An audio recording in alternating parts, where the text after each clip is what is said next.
যে তাসবিহ পড়লে আসমানের দরজা খুলে যায়, তখন যা চাইবেন তাই পাবেন। সৃষ্টির সূচনা লগ্ন থেকেই জগতের সব প্রাণী মহান আল্লাহর তাসবিহ পড়ে। আল্লাহ তাআলা তার প্রশংসায় তাসবিহ পড়াকে এত বেশি পছন্দ করেন যে তিনি বান্দার জন্য আসমানের দরজা খুলে দেন। আর আসমানের দরজা খোলার পর বান্দার সব আবেদন নিবেদন বিনা বাধায় সরাসরি আল্লাহর দরবারে পৌঁছে যায়। এমন একটি তাসবিহের কথা এই ভিডিওতে আলোচনা করা হলো। হযরত আব্দুল্লাহ ইবনে উমর রাদিয়াল্লাহু তাআলা আনহু বর্ণনা করেন, রাসূল সাল্লাল্লাহু আলাইহি ওয়াসাল্লামের সঙ্গে আমরা নামাজ পড়ছিলাম। সেই মুহূর্তে মানুষের মধ্য থেকে এক ব্যক্তি একটি দোয়া বলে উঠল। তখন রাসূল সাল্লাল্লাহু আলাইহি ওয়াসাল্লাম জিজ্ঞেস করলেন, কে বলল এসব কথা? তখন উপস্থিত জনতার মধ্য থেকে লোকটি বলল, আমি, হে আল্লাহর রাসূল সাল্লাল্লাহু আলাইহি ওয়াসাল্লাম। রাসূল সাল্লাল্লাহু আলাইহি ওয়াসাল্লাম বললেন, কথাটি আমাকে আশান্বিত করেছে।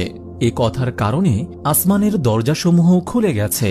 আব্দুল্লাহ ইবনে উমর রাদিয়াল্লাহু তাআলা আনহু বললেন, রাসূল সাল্লাল্লাহু আলাইহি ওয়াসাল্লামের কণ্ঠে এরূপ কথা শোনার পর থেকে আমি ওই বাক্যগুলো কখনো বলতে ছাড়িনি। তিরমিজি হাদিস নম্বর 3941। দোয়াটি হল, আল্লাহু আকবার কাবীরা ওয়াল হামদুলিল্লাহি কাসীরা ওয়া সুবহানাল্লাহি বুকরাতাও ওয়া আসীলা।